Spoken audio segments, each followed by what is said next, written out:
Hi, how are you? Welcome back to my channel. So excited you're here because today we're going to be doing my TBR board game again. This time it's choosing my July TBR. I am going to be participating in a couple of readathons during July. Both of them are happening within the first couple of weeks. One of them is hosted by my friend Macy, aka the Brightside Girl, and that one is mermaid and pirate themed. And then the other one is the Summerween Readathon, which is hosted by Gabby Reads. And the theme of that one this year is Spooky Summer Nights. That one, this is the first year I'm ever participating, and I'm really excited about it. I will link both of their channels down below in case you want to participate, see what that's all about. Last week, I posted a video of all of my mermaid horror recs and summer horror recs. Probably won't get to all of them in July, but I'm hoping to get to them sometime this summer. I don't go outside at all in the summer. I can't deal with the Texas heat and I can't deal with the sun, so I just get all my summer vibes through books and movies. So yeah, I will link that video down below as well if you want to check it out from last week. But yeah, what else do I want to tell you guys? Oh, I did finish all the books that my TBR chose from last month, so I don't have any extra reads. I have another rule for my TBR board game. If I don't finish a book, but I choose to unhaul it, like it just doesn't work for me and I choose to unhaul it, then it doesn't count against me. Like I don't have to have an extra read for the next month or whatever because it's no longer on my TBR anymore. I've chosen to unhaul it. It's no longer on my TBR, which is the point. I'm chipping away at my TBR. So it doesn't count against me. So I did come up with that new rule, just so you know. Yeah, I have a lot of exciting videos coming up within the next couple of months that I'm really excited about. I'm going to be rereading some of my old favorites here within the next couple of months. It's been a while since I've read some of them. I love doing a reread every now and then. And that'll kind of, you know, highlight some of my old favorites, let you guys know about them, and let me experience them again. I like to read them at different times in my life because every time I, experience them differently. They tell me different things, and I get something else out of them every single time I read them. So that's one thing I have coming up that I'm really excited to share with you. I'm hoping to do a book haul maybe in the month of July because my birthday is in July. It's not a big deal. I don't usually make a big deal about my birthday, but I do want to treat myself with some new books possibly. So I'm hoping to have a book haul for you guys. I'm turning 38. Like I said, not a big deal. And then I have another video that I've been working on that's a surprise, but I'm putting a lot of work into that's going to take me probably, it's taken me a little bit to plan, but then it's also going to take me a couple weeks to film. But that one I'm very excited about, and I'll tell you guys whenever, closer to the time. But that one I'm really excited about. I have a lot of videos in the works, and I can't wait to show you guys. I think that's all I want to tell you. I think that's all. I'm very wound up, but I have all these ideas floating around in my head. Once I hit that creative spot that, that I just have all these ideas, I can't stop. It's like I can't stop, get out of that mode, and it's just all I can think about. I don't know if anybody else is like that, but I get so excited about it. It's a good thing because these are things that I'm happy about. So it doesn't feel like work to me. It's so fun. But I cannot wait to share it with you guys, all these things. And it's almost like I don't want to just do one video a week because I'm that excited, and I don't want to wait to show you, but I'm going to, because I don't want to, set the precedent that I'm going to do 2 videos a week and then have to stick to that. So I'm going to wait, but I'm just really excited to show y'all. Anyways, let's get to the TBR board game. Here we go, round 2 of the TBR board game. If you missed round 1, it was June TBR. I will link it down below. That way you get all the rules. Otherwise, here we go. I'm going to start where I left off, which is here. And also I'm going to mix these up. I'm going to shuffle these around. Again, these colors don't mean anything. They're just random. I'm going to shuffle these up so you know I didn't peek. I don't know what's going on.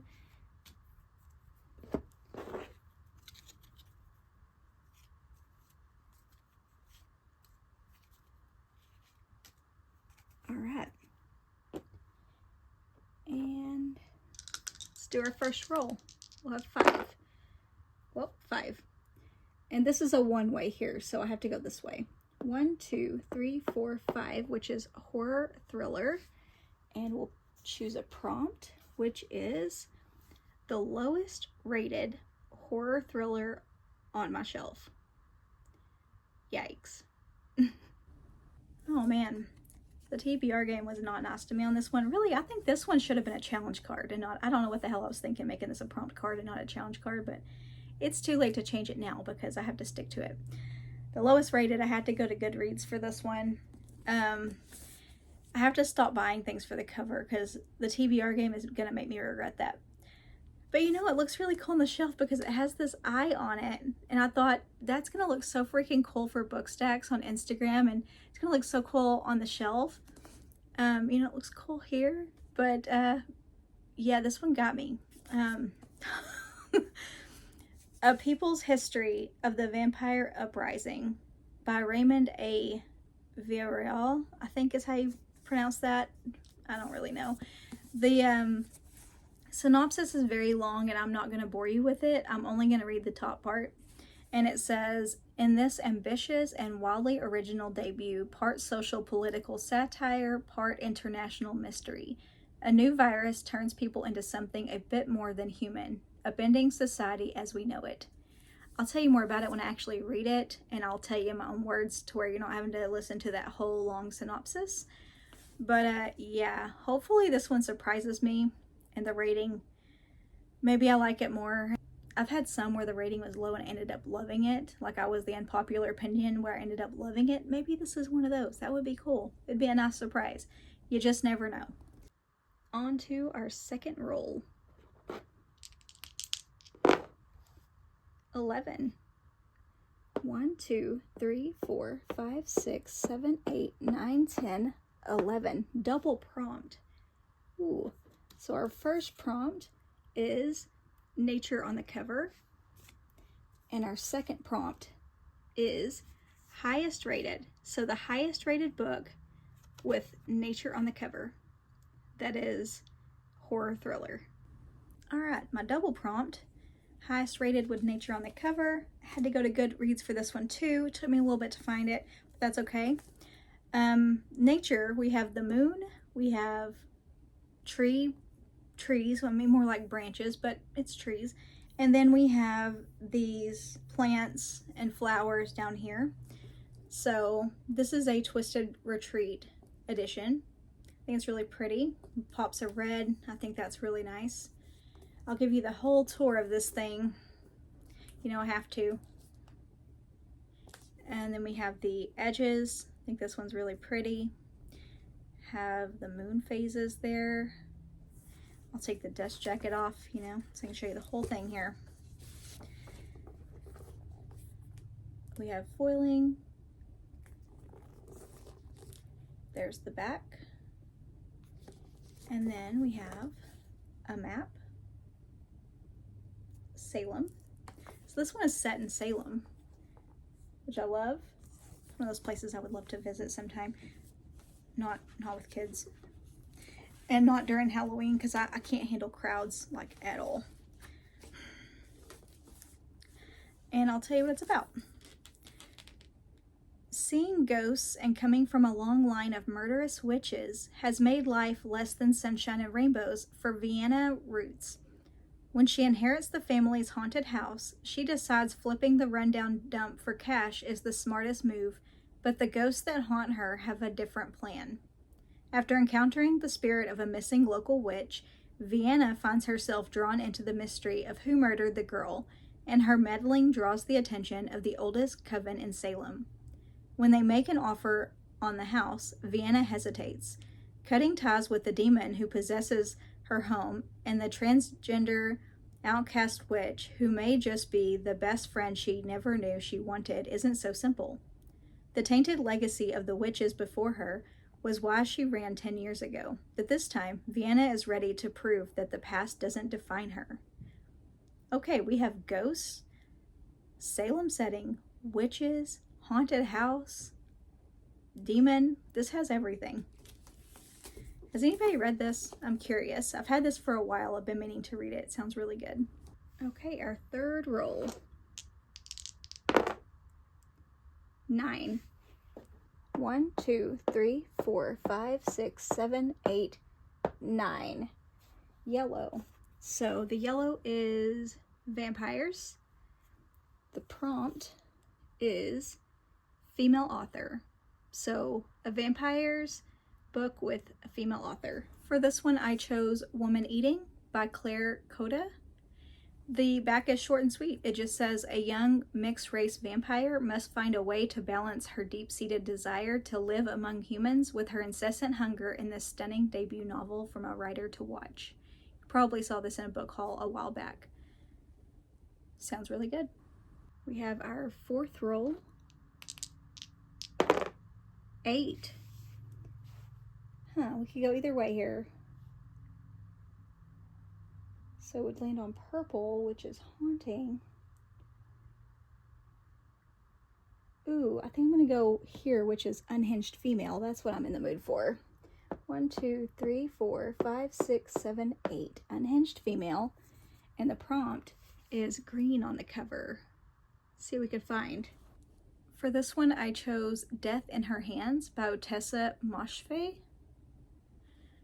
This one follows an elderly widow.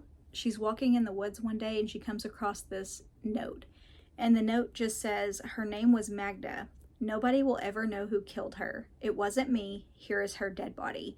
But there's no body there. So this lady just starts obsessing over the body, over Magda, over who Magda could have been and all of that. So, and I think, you know, she just kind of loses it. And you know, with this obsession and all that. It says, Death in Her Hands asks us to consider how the stories we tell ourselves both reflect the truth and keep us blind to it. This was also in a book haul a while back. You probably saw it. Our fifth and final roll. 6. 1, 2, 3, 4, 5, 6. Ooh, another unhinged female. Book with a bright cover. Should be easy enough. And the last one, I'd say this is a pretty bright cover. Last one is Any Man by Amber Tamblyn. Before I tell you guys what this is about, I will warn you that this one could be triggering for some. There are timestamps down below if you want to skip to the next timestamp. I will give you a minute. The trigger for this is SA, which is sexual assault. And I'll give you a minute if you want to skip ahead.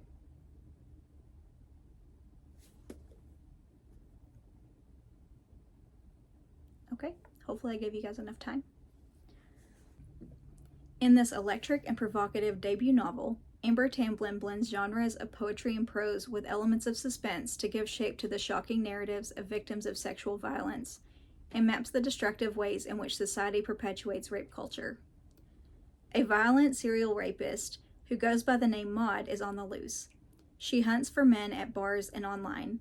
The place doesn't matter, neither does the man.